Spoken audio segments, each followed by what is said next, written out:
going on, DGen Nation? Kenny Kim here, bringing you another Fantasy Golf Degenerates podcast this week for the RBC Heritage. As usual, I am here with everybody's favorite Canadian, Tyler Tamboline. Tyler, what is up, my friend? Another good one, Kenny. You got the Masters in the books. Excited to talk about it. John Rombo gets it done. We'll talk about that in a second. But before we get into it, I want to remind everyone very quickly, this show is brought to you and presented by prizepicks.com. Head on over to prizepicks.com. Use promo code MMN. Get yourself a 100% deposit bonus up to your first $100. Lots going on there. Pick 'em DFS, props, picks, and plays, all different ways, higher, lower, everything you guys want to mess with there. Lots of stuff coming out for this golf season as we move on. But Kenny, incredible Masters. It was great. The weather and stuff got a little bit in the way. I loved it. I got some takes on it. I'll let you go first, but Jon Rahm gets the green jacket, gets the job done. I'll say this. Someone asked the question right after the Masters, Rory versus Brooks, who gets the fifth major first?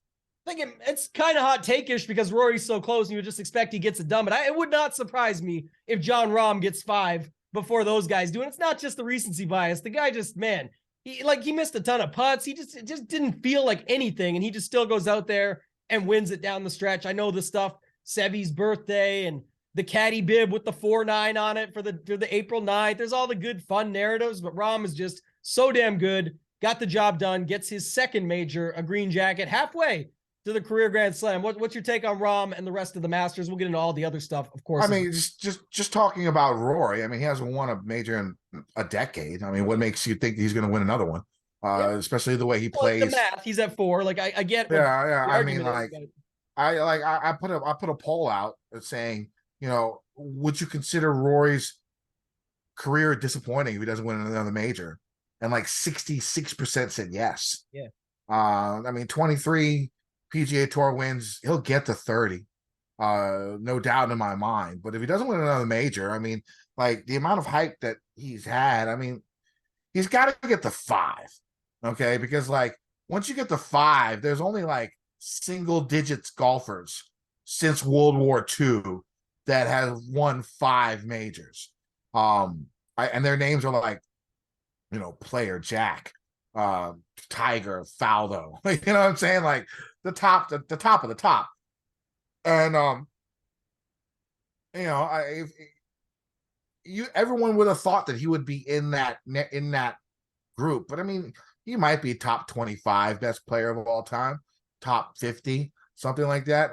Top 25, I could say probably realistically top 20, but everyone thought he'd be a top 10 player when he started. And it's been a little bit disappointing, and the amount of work that he put in, like this was his chance. I mean, the form was good. He played 81 holes at Augusta prior to playing the event. It's not great. I mean, I'm a little bitter because, of course, I had him in cash last week. Him and Connors, the two guys that I thought, you know, no problem. They're going to make the cut. They're going to make it easy. I'll be fine. The other 4 guys made the cut. Them 2 motherfuckers didn't. So I could just be a little bit bitter about that. But let's talk about John. I mean, John, I think I picked John to win the Masters in the season preview show. Of course, I didn't bet him because I'm stupid. That's just the way it goes. And you know, the way it played out, I mean, you know, it was basically a runaway. If it wasn't for the live guys, it would have been even worse, right? I mean, so I mean, great win by John. We saw it coming. There's going to be a season where he wins a couple of majors and wins like 5 events. This seems like the year. I would not be shocked if he goes ahead and wins another major sometime this year, maybe a U.S. Open, the PGA Championship, something out there. He's going to win. So I mean, amazing stuff by Jon Rahm. Of course, the stories this week were just unbelievable. I mean, people almost dying from the trees falling down. We had multiple aspects of like cheating, possibly. I'm pretty fucking sure Brooks and his caddy told Gary Woodland, you know, what club they were using, and you know, the thing is, if Augusta took a penalty for that, okay, it would appease like the 10% of like hardcore golf fans out there. But like 99% of the world would think golf is a stupid fucking game if they made a penalty for that. Yeah. You know what I'm saying? You know, it's just so dumb. And I'm 100% sure both Brooksy and his caddy lied. They told him what the fuck, you know, club they were using, but I don't care. It's not a big deal. It's not like it affected the tournament in any way, shape, or form. Granted, I guess it's a rule. Golf is a game of integrity and rules and stuff like that. But still, the look would be horrible. Would have been horrible for the casuals and for 80% of the true golf fans out there. It would just been bad. And then we have Phil. I mean, Jesus Christ. What the thing about these live guys is what it seems like is they just don't give a shit about playing on live events. Like, they don't care. You know what I'm saying? Because you see these guys come in. Phil in 3 live events this year has not, you don't have the team aspect where like 3 of the 4 scores count per round. 3 of the 4 scores count per round. For their team competition. None of his scores have ever counted this whole season. Not a single round. And he goes out there and does what he did. I mean, almost as amazing as his win at Kiowa a couple of years ago. I mean, the storylines are great, but I mean, what it comes down to at the end is Rahm is amazing, number 1 player in the world. Nothing really phases him. He seems like a dog out there. He has that attitude where, he thinks he should win every event. But it's not like scathingly, bad from perspective like Koepka was, because it's the same attitude Koepka used to have. It's just Koepka portrayed it in a different light than John, but they both have that same idea. It was a fun Masters to watch. I thoroughly enjoyed it, even though I lost a fucking shit ton of money. Luckily, the GPPs were fine. The funny thing is in GPPs, so the winner of the $5, which is the one that I played, he had Spieth, Hovland, Burns, Young, Koepka, and Reed in his lineup. I was overweight on all of those guys. Rostered all 6 of those guys. Didn't have a single lineup in the top 1,000. Now, luckily, I had a bunch of lineups in the 1,000 to 2,000 range, which was like $30 a pop, and that saved me. I lost like 15% in GPPs, but of course, I lost my cash because fucking Rory and Corey Connors, 2 guys who I thought. Any other storylines you want to talk about? When it comes I got a few. To, I mean, I think we're trying not to do the longest recap in the world, but I will say one thing about the Rahm factor. I mean, you talked about it. I talked about it with you the start of the season, going back to that preview. You talked about it with Rahm to win the Masters. I think you had him, but you talked about the chip on the shoulder and how, last season in a lot of those interviews, he was said, you got to talk to Rory, basically insinuating you talk to Rory and Tiger and those types of guys if you want information. I'm just here. Like, he knows that he's that guy, even though the thing is, he's good enough to back it up. You gave it like with his shots, or you gave it like sort of how he feels, I should say. But like how Hatton does it, Hatton just doesn't have the same talent as Rahm to back it up. But both Hatton and Rahm, when they hit like a chip from 50 feet or 25 yards out, they act like it should go in. It's like, bro, you put like 1 foot, like you're good. Not everything can go in for you on that spot, but Rahm can back it up the full way. And this week, I want to talk about 2 things. One was Rahm. The chip on the shoulder was after the round 1 interview, where if you remember, he had the 4-putt double bogey to start, comes back to first round leader, and someone in the interview mentioned to him about being the betting favorite. He goes, oh, really? That's interesting, because I thought I was the 3rd favorite when I looked yesterday. So it's in his head. He already knew, you're going to tell me Rory and Scotty are better than me? Watch this. And he's good enough to go out and do it. And by the way, wins the tournament by 4. And then I'll go to the second storyline. You can go back to that one if you want in a second. We should talk Tiger for a minute as well. Willie Z, 100% healthy, and then WDs. But just of note, Sam Bennett, the amateur. Same thing. I think it was Gabby. I love that guy. I think her name. She mentioned it on. I got some problems. We'll talk in a second. But she mentioned it on Twitter. It was true, though. I forgot about this. Back at the USM at Ridgewood, where he had said, the media, he said himself, the media's sleeping on me. He's like, watch what I'll do. And he goes out and wins the thing. It was a battle down the stretch against Carr. He got the job done. There was a cool storyline because both of them had a connection and that their fathers had passed away. And if you were watching that, it was kind of neat. They were saying, like, hopefully they're up there watching us together play. And there was a lot of great information and things that you got from that storyline. But one thing he had said on the other side, the golf competition side, was they're sleeping on me. Watch this. And he goes out and wins that, by the way. And then this week, all week long, Sergeant. He's the number 1 am, low am, etc.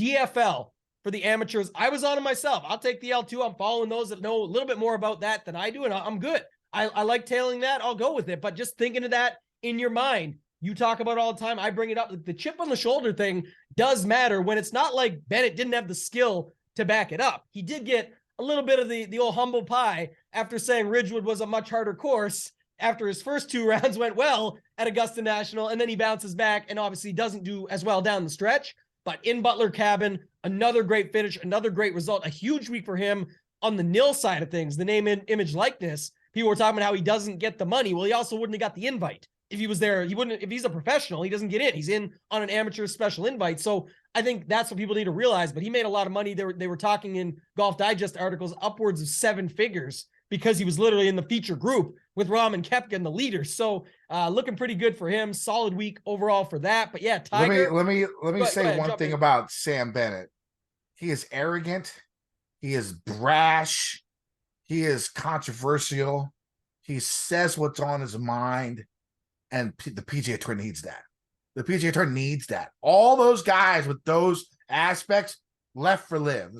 Say what you want about their skill level. Say what you want about them taking money. But Liv took all these villains, all these controversial guys who like to state their opinion, state their mind, who think they're better than everyone else. Like, I get why people that rubs people the wrong way. I understand that completely. But you need shit like that on the tour. It's what the tour is missing. The tour is so vanilla. Like, okay, yes, these golfers are amazing. What we see them do week in and week out, skill-wise, on the course, incredible stuff. Top of the world, unbelievable stuff on the course. Outside of the course, these motherfuckers are vanilla. Yeah. These dudes are boring. Almost everybody. It's on so tour, though. Almost every Rahm is the only one with a little bit of flair. Oh, a little bit of that flair. He's literally the only one. Yeah. Like I need Sam Bennett on tour right now talking shit, because I know golf is a gentleman's game and that's the way you think about it, but you need some sort of flair in the game. Some Seve. People hated Seve. You know what I'm saying? Seve said wild ass shit. Like Seve started fights and shit, like on the course, like and now people go back and they love him. Everybody loves Seve. The amount of controversy he's had, the amount of problems Seve had with other golfers. If you Google that shit, it's wild. People hated him. You know what I'm saying? And it was so good for the tour, though. Like that's what made the Ryder Cup what it is today. Is Seve. Bringing that brashness to that event. I will whoop the Americans' ass. Like that type of mind frame is not on the PGA Tour anymore. I thought Brooks was going to call it out himself yesterday because he complained about this. There was good jokes going around on Twitter. I will talk about that for 2 seconds too. But like the aspect of slow play. So he played with Bennett. I was going to say that. Sam Bennett, I don't care what anyone says. I was never yesterday criticizing his talent or his skill set. Everything you just said, I like it too. Fuck. He is slow though, man. I don't care. This is what it is. It's just calling it like you see it. He's slow. Brooks was fed up with it.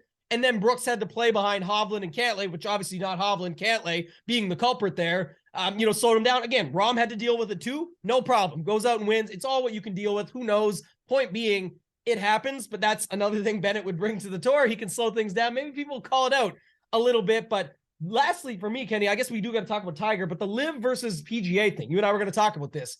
I know when I said it earlier in the season, people didn't, but like, I don't know. I still felt, I don't think it helps Live.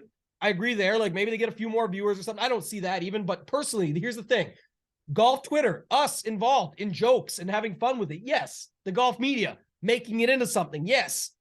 Did I really feel down the stretch like it was a Live versus PGA thing? Even though Mickelson, Reed, and Koepka were all in the mix, that's really not what I felt. I don't know. Maybe I'm different. Maybe everyone else did feel that. I just didn't feel it. All it told me and made me feel, and I know you're going to comment on this, was the ranking, the OWGR rank, like the points and all this system that's set up. Like I want these guys in all these other events. Maybe it's some of the stuff you just said. Maybe not. Maybe it's just the fun of having them all back together, but only 4 times a year. There's a problem. And now the factor of like if Reed and Brooks didn't play their way through this to get, Brooks has other exemptions, but Reed played his way into the top 5 to get into these other majors in some cases. But all the guys, you can look them up, like VC 606 or whatever is Nastarovku on Twitter. Like everybody follows him, even the pro players.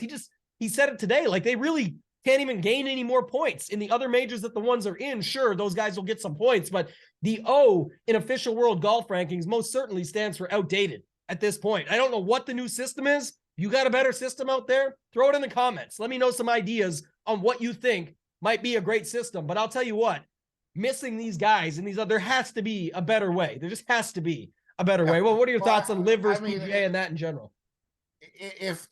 Okay, so that Twitter site said that all Live golfers would be outside of the top 50 by the end of the year. Yeah. Unless they do something wild in the majors. Unless they do something in the majors. Only chance. So that means next year we're not going to see anyone from Live play in a major unless they're a defending champion or they played well the year before and they can get into the event the next year. Like at the Masters, you finish top 10, you're back the next year. So obviously these Live guys can still play golf. That's the one thing that we saw. I mean, they can compete. There's no doubt. I guess the one thing you can also take from that is they really don't give a shit about Live events, the Live golfers, because these guys are playing like garbage over on the Live events. Phil, like I said about Phil earlier, and he comes out here and just goes ham at Augusta. Same with Reed, same with other guys. Granted, Brooks was won twice, so at least he's over there doing his thing. But like for the most part, like no one cares about that. I will say, these next two events for Live, they're really going to hang their hat on it because the crowds are going to be amazing. They've already sold out like 100,000 tickets for Australia at Adelaide. They're going to have like that one's going to be nuts for sure. Yeah, it's going to be crazy, and Live is going to hang their hat on that. Talk about the majors, and this is we still, but they're not wrong. They still have some of the best golfers in the world. They do. It's the truth. They have some of the best golfers in the world on their tour. There has to be something to get these guys to play these majors year in and year out. If it's some type of agreement with the Augusta National, the RNA, the USGA, and the PGA of America, they have to find some way to get these guys in. And I really don't know what the answer is. I mean, you can maybe I was thinking, okay, if they win a Live event, they get to go play, but that's so unfair to every single other tour out there. You know what I'm saying? Like, I don't know if they would be able to do that. So I don't know what the fix is, but something has to be done to get these guys to play, because the event felt for the first time this year like a real full event with these guys. Obviously, these Live guys can play good golf. Another problem for the PGA Tour is the Players Championship loses a shit ton of its luster basically after this past week, because it's not the best players in the world. It's not the strongest field that you will see in an event. It's just not. Without the Live guys, it's not the strongest field. It's plain and simple. So they lose their luster on the Players Championship. It's the four majors and nothing else, basically. Now, I mean, yeah, week in and week out, the golf is good. I like watching the golf on PGA Tour better than Live. It's better golf, better golfers, better competition, but it's not. But because of Live separating and Live being allowed to be playing in these majors, it brings down the PGA Tour and its events, designated or not. It brings them down a notch, especially the Players Championship. Speaking of designated events coming down a notch, Rory, WD, second. I mean, we're going ahead of ourselves, but just to say it, because Rory didn't make the cut. The original statement, my understanding was you literally needed to play all of them except one to get PIP. And I know they changed it for next year. They already, with the new thing coming out, took off the you got to play everyone. Rom had mentioned, which we'll see. We're going to talk about Rom when we get to the tiers. I don't know. There's still time. It's only Monday night. Like, he could be out. I don't know. It just sounds like they're already saying, from what I hear, you don't lose all of it. You just lose a portion. That's what I'm wondering. Maybe that's the case. So like I said, either way, though, I'm still excited for this week because I like this course quite a bit. And I know it's a week after the Masters and you got a bit of the hangover and all those effects. But at the same time, I'm excited to see all these great players on this course this week, switching gears a little bit, but just saying now other people, like, it doesn't line up. Rom had said it earlier in the season. I don't like that some of these designated events fall the week after a major, because I think after the PGA Championship, is also another one, isn't it? Or maybe it's after Well, the I mean, US Open. Rahm, what's The Rahm going to Travelers. do? Because Rahm usually plays Zurich. He's the defending champion in Mexico. Has to play this week. But he doesn't. That's what I'm saying. I'm literally saying I think Rahm could still WD this week. I don't know if it's going to happen. We're going to go as if he's in because he's in right now. But I'm just saying he could still WD, take a week off after winning the Masters, and just whatever happens, happens. Take my money. Like, who cares? And then play the Zurich with whatever his teammate is, and then play the Mexico Open and defend. I don't, maybe a trip away for the family, whatever. So maybe he doesn't. Maybe he just goes right through. But it's a lot, like you said, to just put that in. And Spieth talked about it this week about the grind of the schedule. Aaron Wise as literally withdrew from the Masters with basically citing mental health and saying wanting to get right with that going on. Like, I don't know. It just seems like they've got a lot of things to still work out on top of all the things we just talked about. That's where I can segue and tie it back together, I guess, and then we can segue to something else. But Tiger, anything you want to talk about Tiger before we move on? I just wish he, I just wish he could ride a car. Product of the weather, though, I'm saying, or was it just never going to happen? No, it's definitely the weather. He looked fine the first couple of days. I mean, a little bit of a limp, no problem. But when it got cold on Saturday, I mean, like, yeah, there was no way. That's the way it was going to be. I mean, and Augusta's like the toughest walk like in the world. You know what I'm saying? Like, if you've ever been there, it's all valleys and hills and shit like that. And weird stances on the fairway. I think, like an Open Championship or something like that, he can go out. I think, like I said, his shots are still there. It's just a matter of pain tolerance for his leg. And Jason Day said that last year when he withdrew from the PGA Championship, it's because a screw like punctured that was in his leg, punctured the skin and poked out of his leg. I mean, Jesus Christ! Just check the ego and get a card, or just don't play anymore. Yeah, I mean that's really it. I him. think he just said he'll never take a card. I just feel like that's true, but who knows if he ever ends up switching it up. Yeah, I mean, I don't know why. Like, no one's going to talk shit about Tiger riding a cart at this point in time if he goes out and contends. Now, could there be an asterisk if he goes out and wins 2 more majors, 3 more majors and ties Jack? Well, yeah, there would be, but he would still have that number. And I'd still think he has the game and all the shots and all the tools to go out and contend if he didn't have to walk 16 miles for 4 days. You know what I'm saying? Like, that's what it comes down to. I don't think we're ever going to see Tiger really be unless you get a flat US Open, a flat Open Championship where the temperatures are a little bit warmer than normal. That would be like his best bet, I think, maybe. But like, you could see him compete like in all the designated events if you wanted to, if you just rode a cart. Just get the cart. Just get the cart, Tiger. No, there'll be like 5 people that bitch. Everybody else will love it. And it'll go away quickly if that was the case. No one's going to really bitch that much and it'll go away. So, yeah, I don't have much else. I mean, all these other guys played good, made runs late. Like, this year's Spieth was last year's Rory, whatever you want to call it. I know he didn't get to second, but make his ride up the board. Like the Xanders, Theegala with the incredible shot late. Cameron Young. Theegala's going to win a Masters. Cam Young is going to win a Masters. Like, those guys look good. Hovland, he had some amazing chips. Like, his short game, a short game overall, I think he was right around average. That could probably win him majors. You know what I'm saying?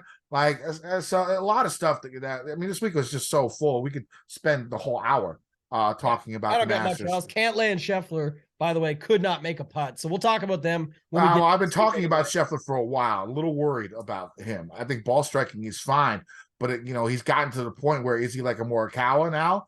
Is he like a JT where his ball striking is elite, but he can't putt with a damn? And when you see that happen, you see less wins. Look at JT now. Look at Morikawa, hasn't won 2 years.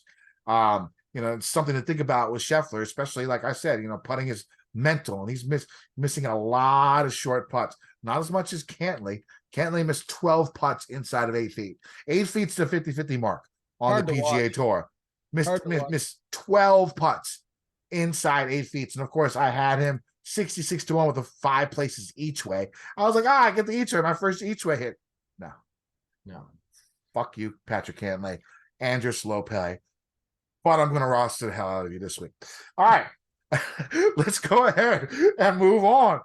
Let's talk about our listener league winner, one of our longtime listeners, Sueli 2, with a avatar of, it looks like the Notre Dame coach or some coach, old Louisville coach, after he got a DUI and like almost broke his neck. I'm trying to figure out who it is. I forget his name, but that's his avatar.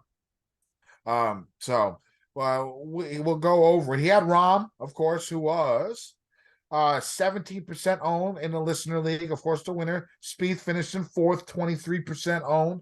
Sung Jizzle, my nizzle, 22% owned. Did you hear about the person who got fired for saying that?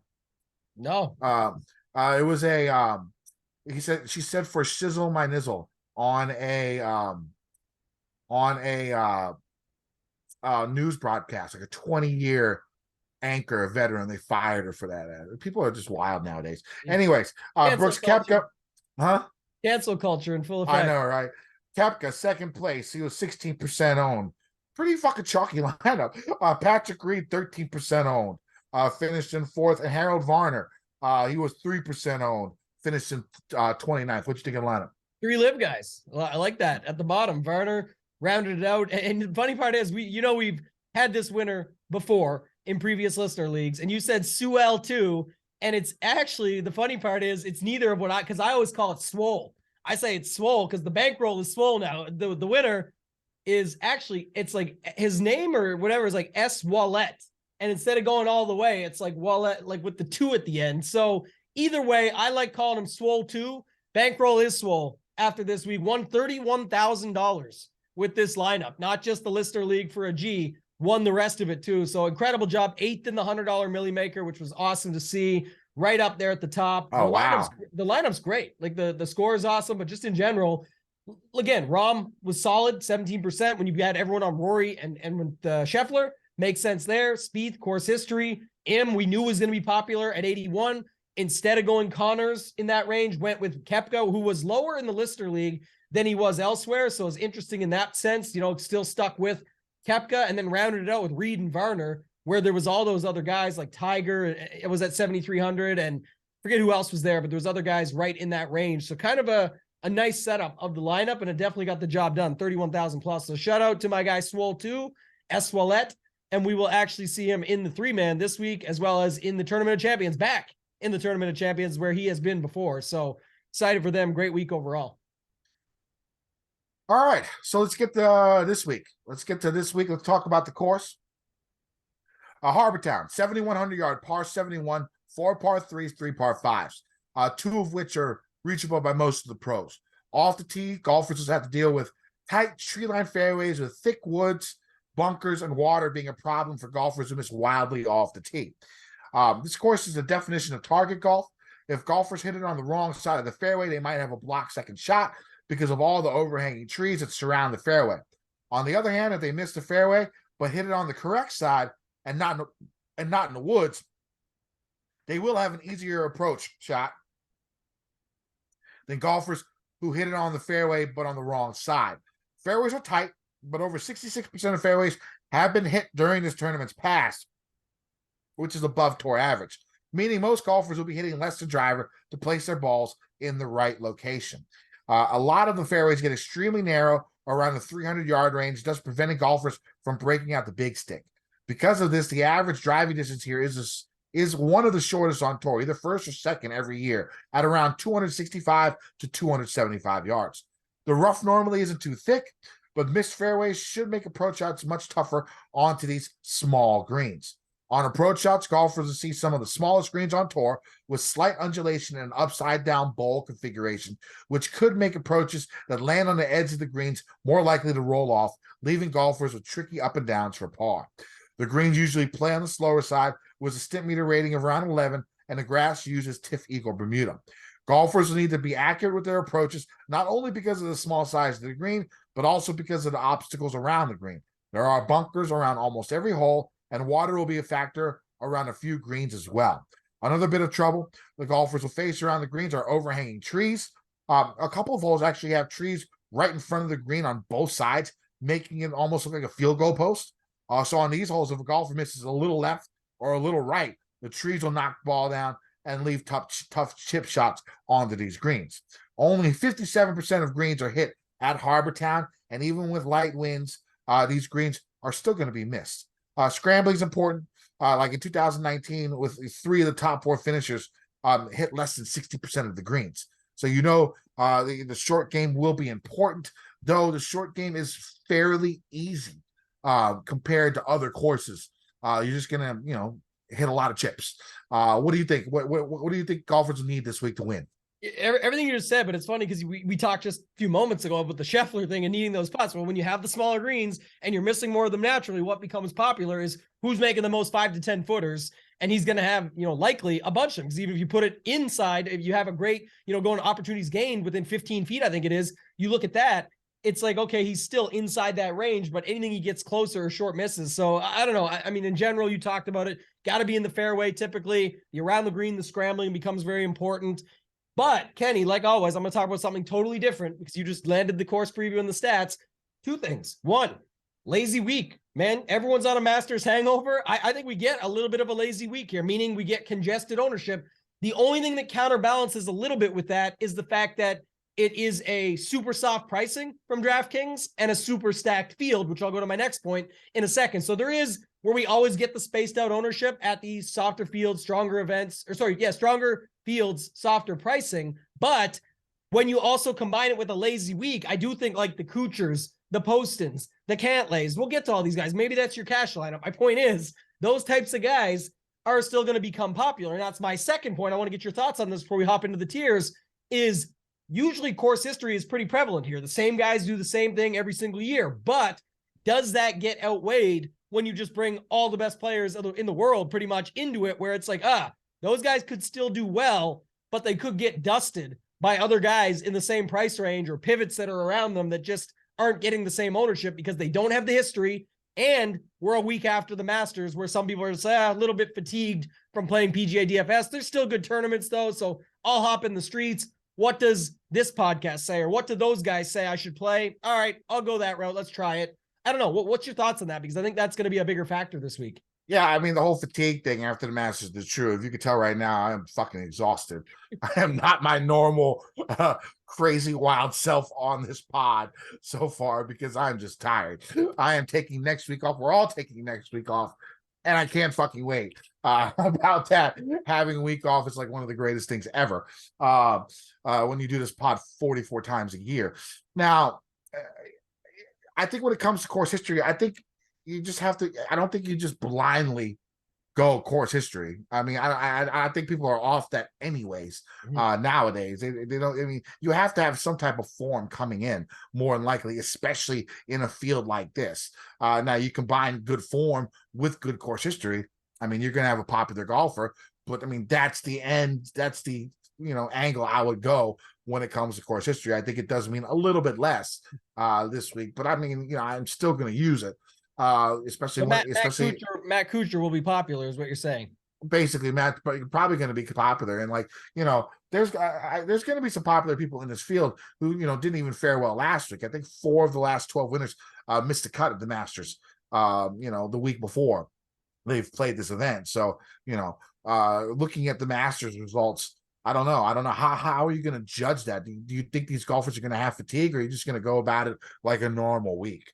I think that's what it's always been, right? I don't remember 100% correctly, but I think it was always like the guys that didn't do some of them. Again, it's always a blend. Samples are so small, this year over year and stuff. But I remember like a lot of the guys that could have a miscut at the Masters and then come out and play well here, no problem. Because again, it's just totally different setup, different course, all those factors that go with it. Obviously, if you're sharp and on your game, should be better. The obvious joke with Kuchar is that he is extremely cheap at 7,700. He dominates this course. And he's coming in off a 3rd and a 16th place where he's done pretty well. He almost won a seat into the Masters, last at Valero or whatever it was 2 weeks ago. So I think he ended up being 51st after Valero, and I think it was on top of that, the top 50 thing was over though. But still, he lit it again. All those things combined, it's that makes for a pretty popular guy. And I would just say, I'm not ignoring course history. I'm never big on it anyway, so I wouldn't ignore it because the same guys play well here for a reason. But you have to also apply that thought process to some of the other guys. I remember last year, and this is an interesting one because we're going to get there in a second anyway, but last year, remember, I think it was Cam Young came out and just crushed early on. And everyone was like, holy shit, I would have thought this wouldn't suit him very well. but it did. He came out, played well out of the gate. I think he ended up finishing third in the end. Third. Yeah, just checking the notes quickly. I looked through some of his stuff from last year, and he wasn't hitting driver off the tee. He was hitting like 3-woods a lot of the time, but his 3-wood goes as far as most drivers. And so, like, while he was hitting, 7-8 iron onto some of these greens, others were hitting 6-5 irons, onto it, which is a big. I do want to talk about him. We will, because the other part I was going to say was, don't forget now we got Tesori on the bag, who has a pretty good track record around this course. Webb Simpson winning it 3 years ago, 16th, 5th, 9th, all these other good finishes that go with it. So, I mean, that's the type of thing you have to look at. Now, I go look at my model and see what Cam Young is looking like on this course. It's horrendous to me, like overall, but that's just, it's not what matters as much. That's what I'm saying. In the factor of the quality, the talent, everything that goes into it, I'm ignoring some of those factors. We're already talking about Cam Young, so let's just go ahead and talk about Cam Young right now. The issue I have no idea what to do with him this week, because I love Cam Young. I think he's going to be an unbelievable player. Came in third here last year. Now, the thing is, he's only finished top 10 on courses under 7,200 yards twice ever in his career. One was last year at the RBC Heritage, and then it was like the following week at like the Wells Fargo, where they played over at Avenel. Those are the only 2 times he's ever finished top 10 on a course under 7,200 yards. And the thing is, back then, in both of those courses, very, very lots of scrambling, lots of around the green play. A year ago this time, his around the green play was one of the best in the world. He was gaining 3 or 4 strokes around the greens for like 6, 7, 8 consecutive weeks.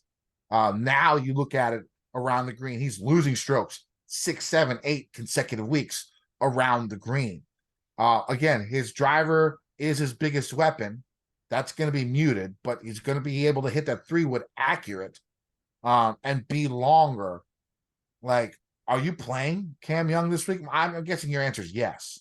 You look for, as of right now, it looks solid to me. But like I said, if he creeps up to 20, if he ends up being super popular because of the Tesori on the bag thing or something like that, and because he came third here last year, I mean, there's, again, look how strong the field is. You got Finau. Finau, I like right underneath him. I think Finau has a strong around the green game. I know most people would see, it doesn't really suit him. He's always great off the tee. The stats all look good across the board. He's solid on the par fours. That this has a lot of them in that range where he's best on. Like, really, again, you bring a much stronger field to the course.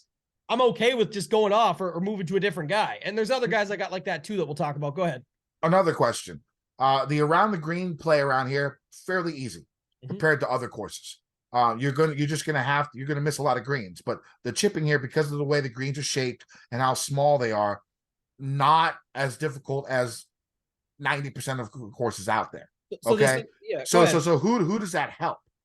To me, I think that helps the good around the green player, because they're already good around the green. They don't have to worry about it. They're just going to do their thing, and they're going to get up and down at a very, very, very high clip. Now, some might think that it helps the people who are poor around the green because it's easier. What's your take on that? Well, that's what I was just going to say. My first thing that would come to mind, it's funny enough, I know we're doing tiers right now, by the way, everybody, but we're starting in the 9K range. But think about this pivot. Like, here's a prime example. If Cameron Young, with the third place last year and the Tesori on the bag and some of the stuff that people just saw at the Masters and all that, brings him to a huge ownership, and people don't want to play a Victor Hovland right above him. Like, Hovland can not only hit those greens if he's on with his ball striking, but if he's off, we saw some better stuff around the greens. He backed up his words at least a little bit at a tougher around the green course. The first 3 rounds, he was he was well above average. Now he struggled a little bit on Sunday. So if he comes in at 10% and Young is 20, again, I don't even know where we're at with ownerships yet. Maybe he's popular because of that. My point is just saying, when you have valid pivots here, and we may have, I'm just saying may, because again, it is weak pricing and a strong field that usually does see balanced ownership. But if people get lazy this week and it just becomes the Cantlay, the Kuchar, the Poston, the ones that you expect to be high owned, and that does keep the ownership congested in those areas, you'll be able to get good leverage in these other spots. I think a guy like Hovland or Finau with very strong around the green games can get on with the ball striking. If they could just make some putts in certain spots, they're just as fine to be in the mix. So that's where I'm saying I definitely think there's options in this range. You don't have to commit to someone just because of a couple narratives. On paper, I have them very similar. Who do you think wins a major first, Hovland or Cameron Young?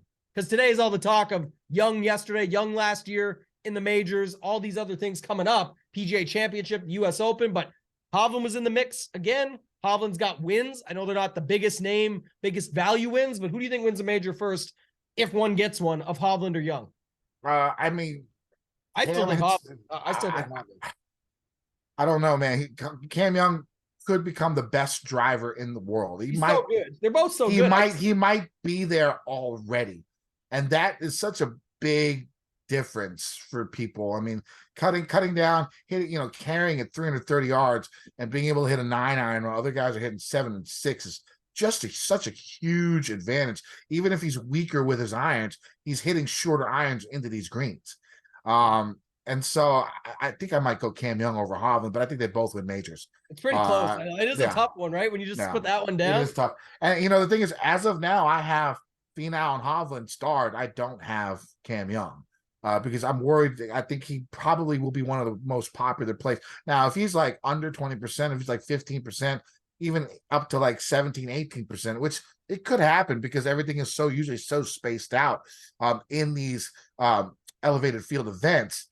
Then maybe it makes it a little bit easier, but I don't know, man. Like, is he talented enough to go and put out another top 5 in a course that under 7,200 yards where he's not been great at, especially in the last year?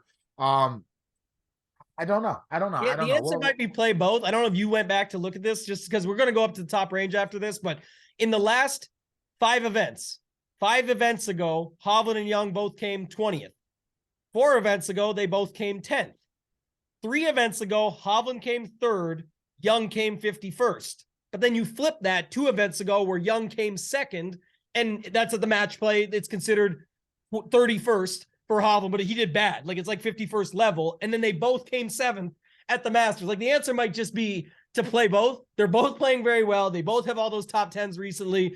We just made a case for both of them, and we have no idea. Ownership may just be spaced out, and the answer is play both. But again, lots of good guys you could play. It's clear to me that a guy like Homa will be very low owned this week when you consider everything else. He'll be the lowest owned. And Jay's right below, which we'll get to later. Yeah, if you're looking for game theory, Homa's going to be the lowest owned in this range. Let's talk about Jon Rahm.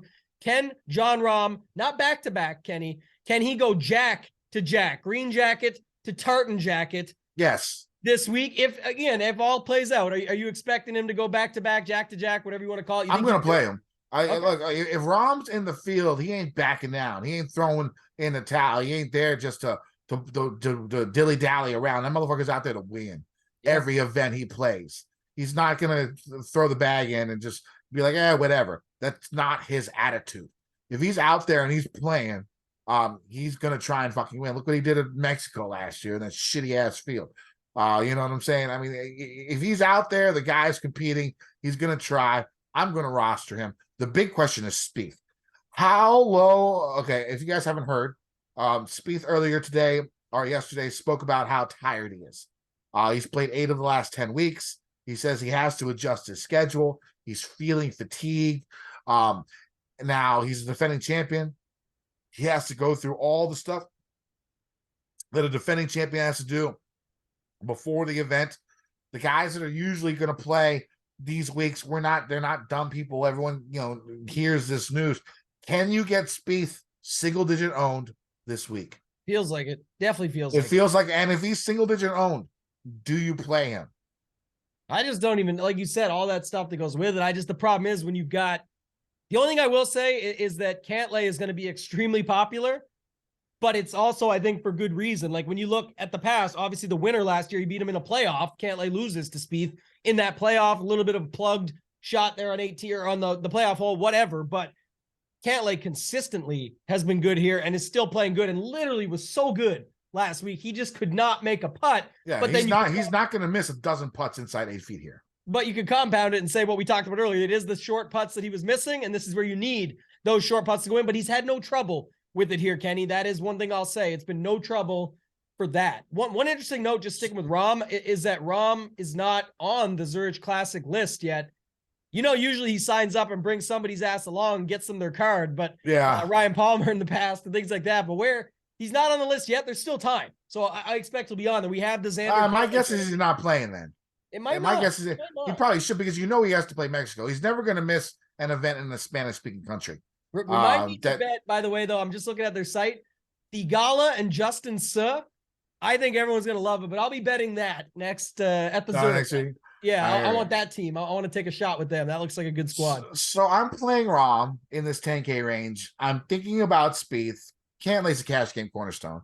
I mean, it's just simple for me. Again, I don't really. And the thing is, do you think the hatred that Patrick Cantlay got for being such a slow player, would that have any effect on his ownership? No, I think he'll be with most popular up top. Okay. I don't think so either. But my favorite play is Morikawa for GPPs in this range. What's up? Sell me. Yeah, sell you? Yeah. Well, here's the thing about Kawa. You know, he's accurate off the tee, and he's one of the best sign players out there. That's what you're going to need. You know, he's going to miss less greens than the majority of the people out there. You know, the putting is a lot easier on this course. It's not like some crazy up in crazy mounds and undulations and stuff like that. Relatively flat, especially coming from what we saw last week. He has a top 10 here in the past. I like his price a lot. I think his game is well suited for Pete Dye type courses. I am a fan of Morikawa. Probably my favorite GPP play. And the thing is, he has 3 top 10. It's not like he's playing horrible. You know, I still hate him for losing the Tournament of Champions, but you know, I'm not going to let that bias go on me. I mean, you look at his numbers.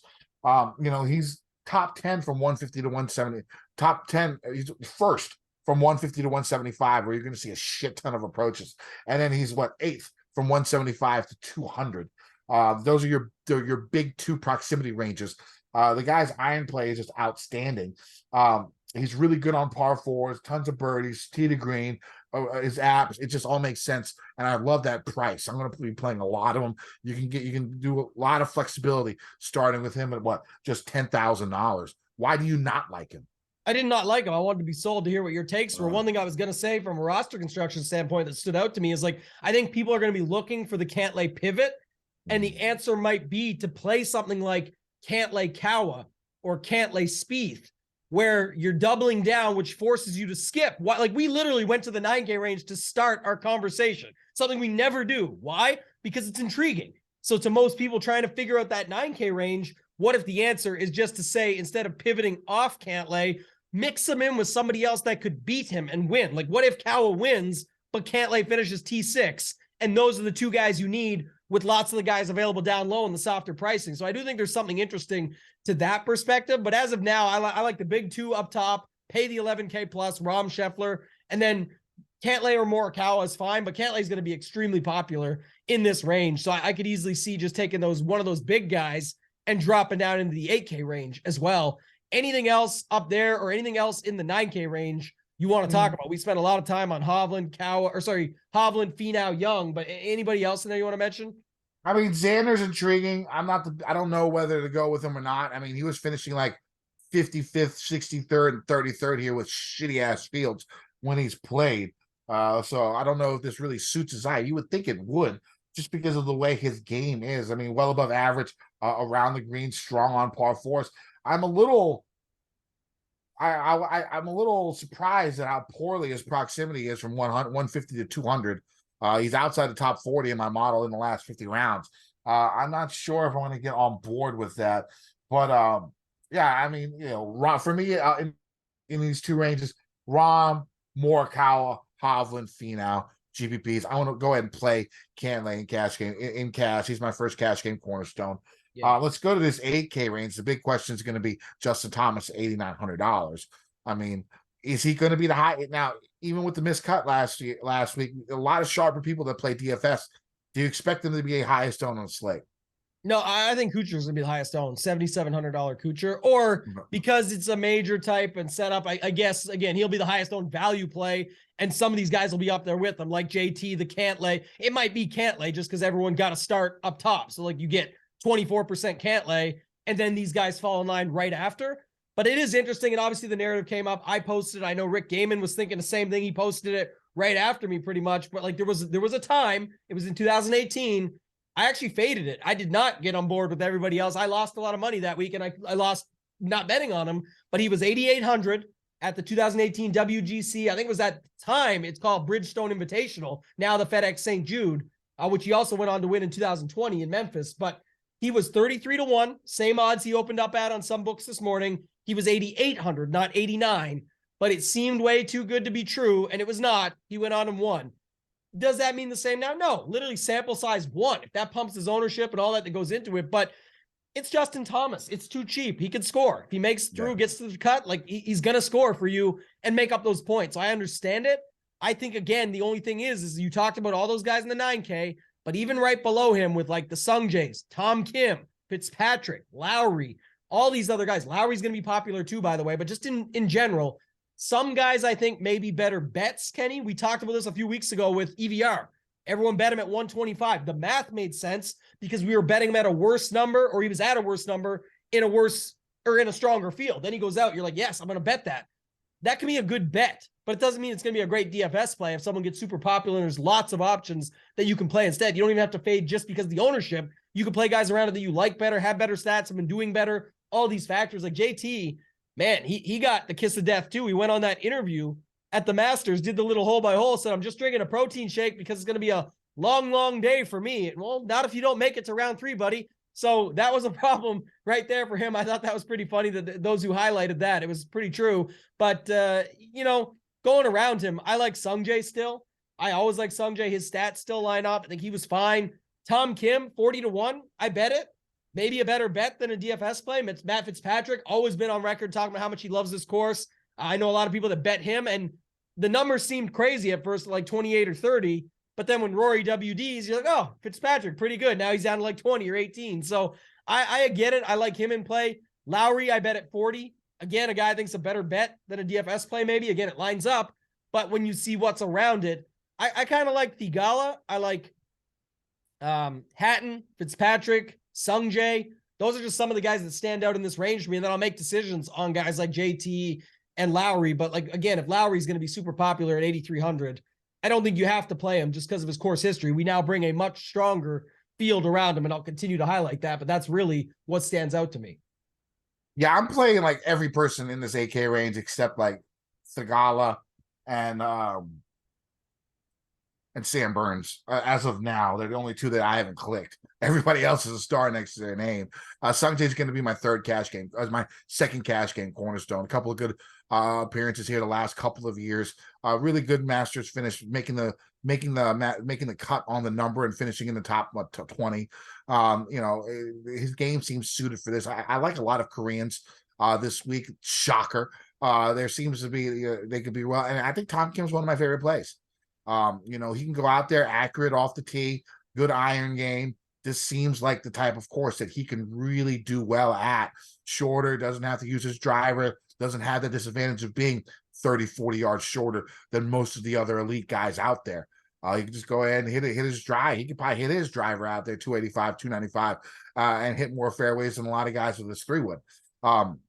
So I'm a big fan of Tom Kim this week. I bet him 40-1. I bet Lowry 30-1 as well. I think it was like 42 when I first saw, and I got it at 40. Yeah, I jumped on it too late. But I mean, I bet Justin Thomas 28-1. Like this 8K range is going to be heavy for me. And so because of that, do you think it's possible the 9K range gets sort of overlooked? Because usually it's the 8K range that's overlooked, and I don't think it's going to happen this week. It's not going to happen this week, but again, roster construction, you can only do so many things. So I think you definitely see a lot of like Cantlay, pick a 9K guy, grab at least one 8K guy and drop down. So 10-9-8 could be very popular. And then also like anyone trying to get tricky can still go like 9-9-8-8. It's fine. Like I'm not saying tricky in a bad way. I'm just saying like, I definitely see how these guys are still going to get ownership, but it makes me think again, besides early look, Kenny, besides Cantlay, Justin Thomas, Lowry, Kuchar, and Poston, when we get there later, that's like the 5 guys. Yes, ownership is still going to be spaced out, was what I was getting to, but I still see congested ownership, at least on those 5 guys in those ranges, where then that helps you with your decision-making. It doesn't mean exclude them all. For some it does, but really exploitive play. But I'm just saying, I would look at it as the setup of like, at least consider that when you're building your lineups. before just jamming them all in together, because those 5 guys should be. Yeah, pretty Lowry's valuable. my third cash game cornerstone. Sure. I mean, again, course history is here. He was up there near the top of the leaderboard last week. He's had a couple of good finishes coming into this event. The stats line up for Lowry. Again, his iron play is extremely strong, really good tee to green, really good around the green. I think he makes above average around the green. I think he makes a lot of sense here for the third cash game cornerstone. I sort of like Hatton. I like a lot of these Europeans down here. Hatton and Fleetwood, I'm going to play again. Both, Fleetwood's like number 2 in my model. Again, really strong around the green play, really good on par 4s, really good from 175 to 200. I really like this 8K range. I'll be playing a lot of these guys. I mean, I'm tempted to make lineups with like 5 8K guys. You know what I'm saying? It's definitely doable. You could do it. So yeah, I'm a big fan of this range. Let's move down to the 7K range. Of course, my final cash game cornerstone is going to be Matt Kuchar. The guy's coming off of 3rd place. He's had 7 top 10s here in his career. He's made basically like every cut you could think of. The guy's playing good golf. He's had a couple of really good finishes this year. It seems like his game has not gotten away from him as he's gotten older. Pretty simple stuff. I'm going chalk again for the cash game cornerstones. Did not work last week. I think Connors was like 72% owned in my $100 double up that I played last week. So I'm going with the chalk. It's going to be Cantlay at 10-3. It's going to be Sung Jae at 8,600, Lowry at 8,300, and then and Kuchar at 7,700. That leaves you right around 15K to finish out the rest of your lineups. I sort of like Keegan Bradley this week. When it comes to my model, just at Pete Dye courses, he ranks 6th. Of course, his iron game is really, really good. Par 4 scoring, I tend to always find that important on courses that are, that don't have 4 par 5s. I'm a fan. I like Justin Rose up here in this 7K range. Again, he showed a little something last week before falling off a little bit on Sunday. But he's having a really, really good season. Shockingly, like one of the birdie leaders on tour, like 3rd in birdies or better gained in the last 50 rounds in this field. Lots of birdies, lots of scoring opportunity. I really like Justin Rose down here. Siwoo, of course, another Pete Dye specialist, hasn't had like the best course history at this event, but it hasn't been bad. You sort of always play Siwoo at Pete Dye events, and he's become consistent. 13 of 14 made cuts this season. It's something that you've never really seen. I've talked about this for the last few months. There's a little bit more consistency in Siwoo's game now, and he's racking up the points. He's trying to catch up to Tom Kim to get to that second highest ranked Korean, so he can play in the Asian Games this coming up year and try and get his military exemption. Yep. If he gets a medal, I mean that's going to be on all these Korean guys. They're going to want to get into there. I mean, it's come down to 3. It's Sung Jae, Tom, and Siwoo. Only 2 of them get to play. So it's going to be a battle for that. And I could see a lot of those 3 guys really, gearing up because, I mean, it's the most that Asian Games is going to be the most important tournament of their lives. They got to get there. And so I'm playing that narrative up a little bit, but I believe in it. And that's why you see Siwoo playing like every week, so far this season. Remember they said Tom Kim was going to give it up so Siwoo can play even if he doesn't make it? No, hell no, man. No. Because Tom doesn't have to worry about military exemption at 22 years old. I mean, he's just free. It's just free. It's great. That shit is not going to fucking happen. Who else do you like in this upper 7K range, Tama? Yeah, I'll go to it. One thing I will say, though, like the Hatton call you had, I said Thigala, you talked about Keegan. Just to mention those 3 guys real quick, because it kind of ties in. One, what we do know about the 8K range, you said how popular it is, Kenny, is true, but it's really like Lowry, Fitz, maybe Tom Kim, definitely Sung Jae, and definitely JT.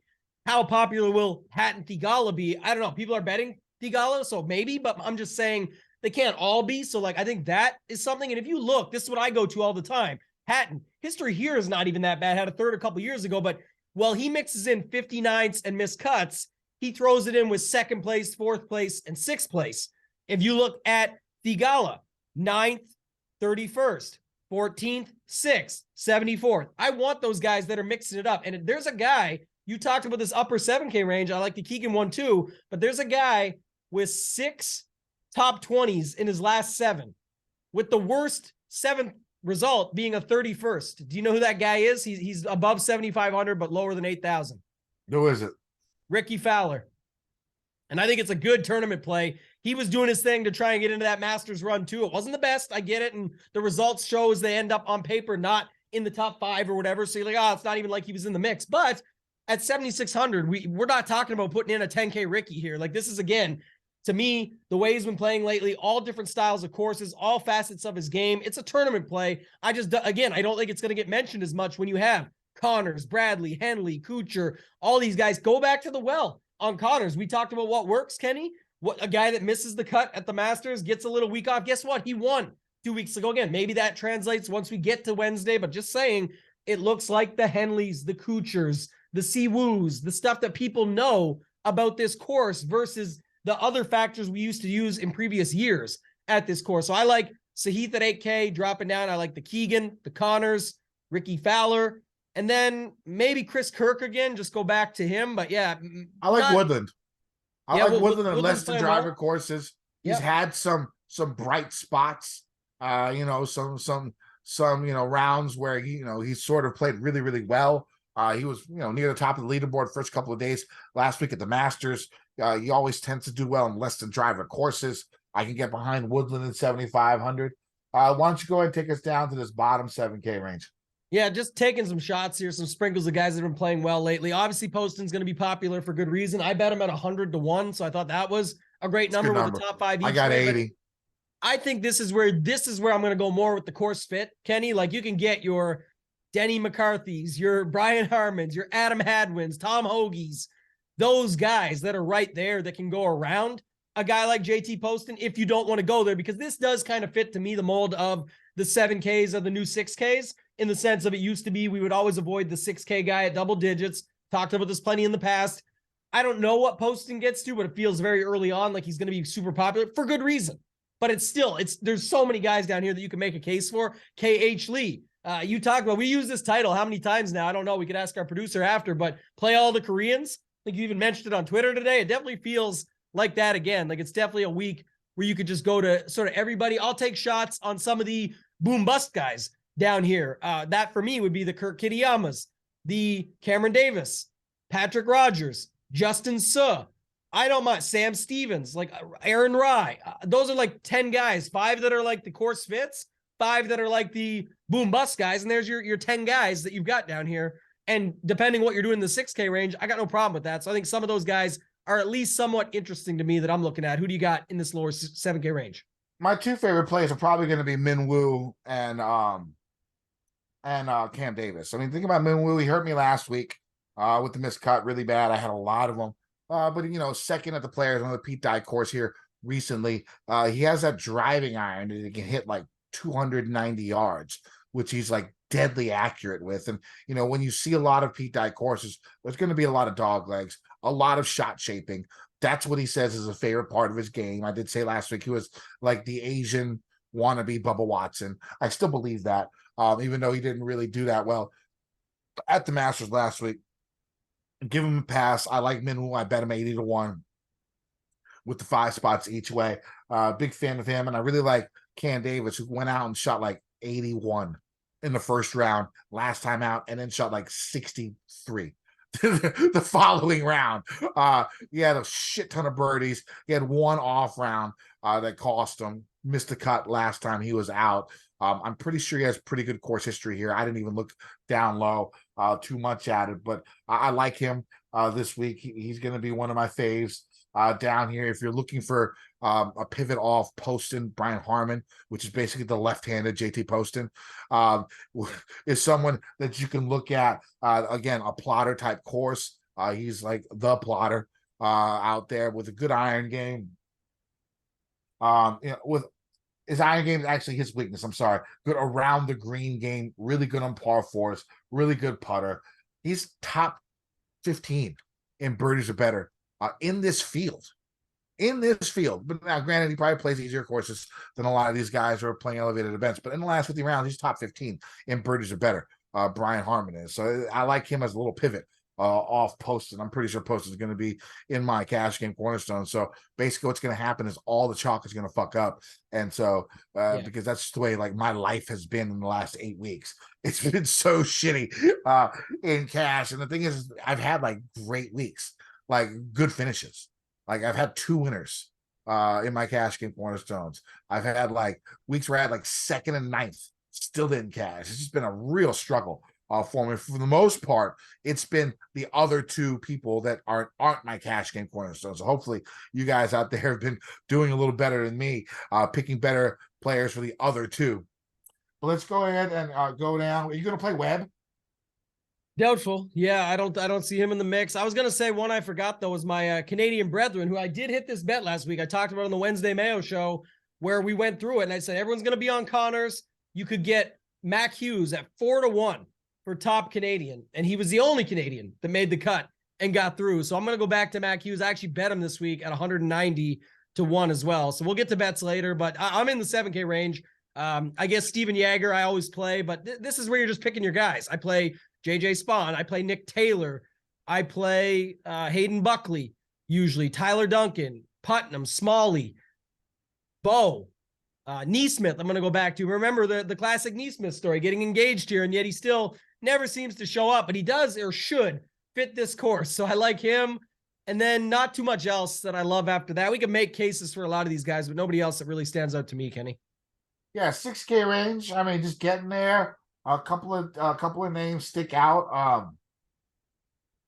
Joel Dahman has played well here in the past. You know, he hasn't played in a little bit of, but the talent is there. The guy's, top 60, top 70 player in the world. I don't mind him at $6,900. Scott Stallings, again, he had a nice little run, showed a little something in the first couple of rounds at Augusta. For that price, I can go ahead and take the risk.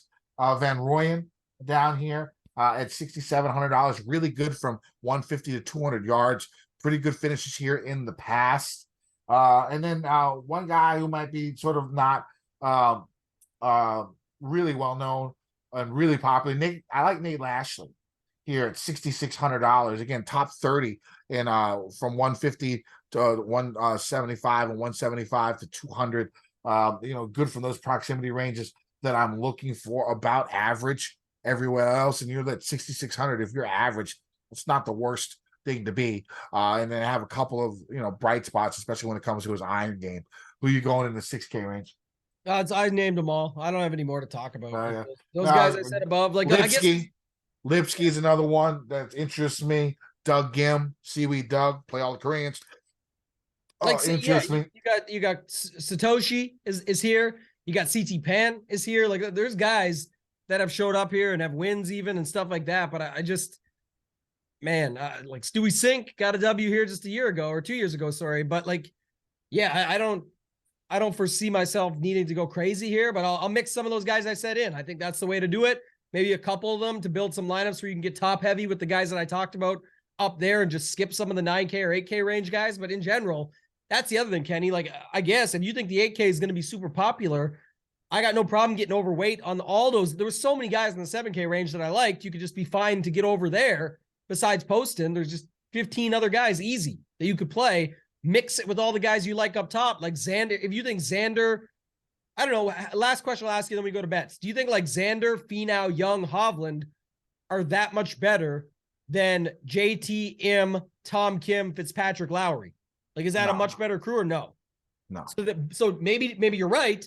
But what I'm saying is I think that's why ownership still would go to the 8K range more. To answer your question earlier, I think people just say, why not just drop down to these dudes, skip that. So give me Cantlay, Thomas, Tom Kim, M, whatever they do in there, Kuchar, Poston, let me pick a guy. Like, I don't know, maybe that's the lineup that people go to. So I know that Pat and I will be on tomorrow doing the show in studio for Tuesday this week instead of Wednesday, on Tuesday this week instead of Wednesday, because he's going away on vacation, I think. So we'll talk about lineup construction and stuff more tomorrow, but I think that is interesting just to note at the end, like you see it that way. I probably see it that way too. Not much difference, but if everyone sees it that way, it's basically saying the 9K range will just get sort of 12 to 15%, maybe one guy 15 to 20. You could get some serious leverage in that 9K range if you think that's going to be the case. Yeah, I mean, speaking of Pat, I was on the Custy panel show, the pre-show. If you think I was boring today, which I was because I'm fucking tired and I need a week off. So if you want crazy exciting Kenny back, go listen to that pod. It's going to come out Monday or Tuesday. Me and Aaron Bronstetter talking about Custy Awards. I do have a story time with Kenny, a new one in that pod. So make sure you go check it out on Mayo Media Network. Bets. So for me, JT 28-1, Lowry 30-1, Tom Kim 40-1, Kuchar 50-1, Minwoo 80-1, 5 places each way. JT Poston 80-1, 5 places each way. Lazy week for me too.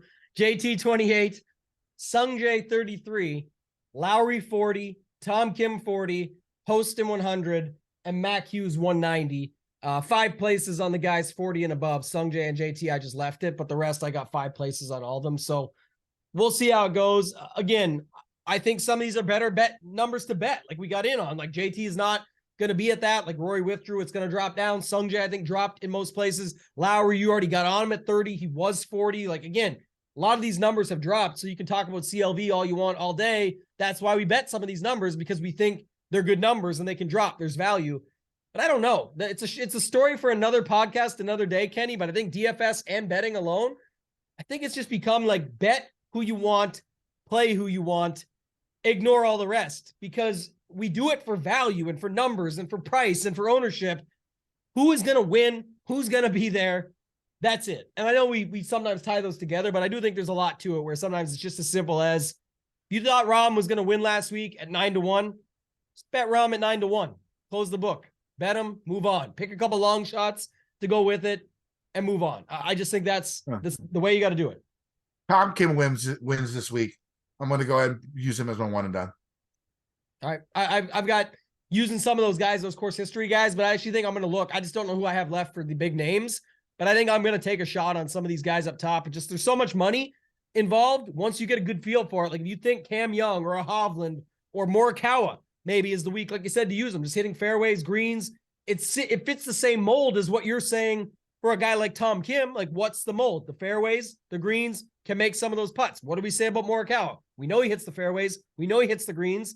If he ever gets out with the putter, he wins. So maybe it's Morikawa that I'll use. I'll talk more about it tomorrow, but he's a guy that I'm starring right now as we speak to talk about that. All right, that sounds good. You can find me on Twitter at KendoVT. You can find my article on gupscorner.com. I don't know if I'm going to write it tonight. I am fucking tired. It'll probably come out Tuesday for the article, and I'll do my add-on on Wednesday. Use promo code Kenny.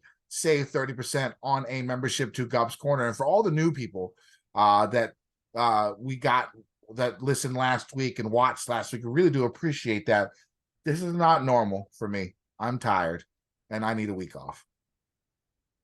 All right. You can find me on Twitter at Totag and Tambo. You guys know what to do there. Find me, follow me, hit me up if you have any questions. Obviously, the tidbits that most people look for on there will be free every week, posted on Wednesday morning on a regular week like this. So you guys will see them go out Wednesday, just taking all the information I find from around the free spots in the industry, curating it into one spot to make it easier for you guys to get some insight on DFS picks, bets. It's not always my stuff that I like. It's just little tidbits that I am interested in. People always say, oh, your plays, like, those aren't my plays. The plays are what I'm talking about on this show and with Mayo tomorrow and somewhere in the future. But in general, that is what you want to do, is follow me on Twitter. And like Kenny said, thank you to everybody. I meant to talk about it earlier, Kenny. So one last rant before I go is thank you to everyone. The support was incredible. All the winners got their money for the $100 for the PayPal, for retweeting the tidbits, for doing the comments. We had our most watched and listened to show ever in the history, which is a great sign. I know other people around the industry talked about this as well.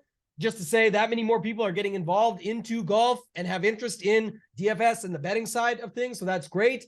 And then all the likes, 346 likes, 82 comments. We had a bunch of stuff last week on the YouTube channel as well. So continue that for us. Like we said, for this week, just if you want to throw it in there, a comment, what would you do to fix the OWGR? I know not everyone's going to get behind that, but if you actually think you have a good idea, I read all the comments. I'm interested to see. If you want to show other support in there, go ahead. But I definitely think that's something that they need to figure out, because like we said, it was a great event.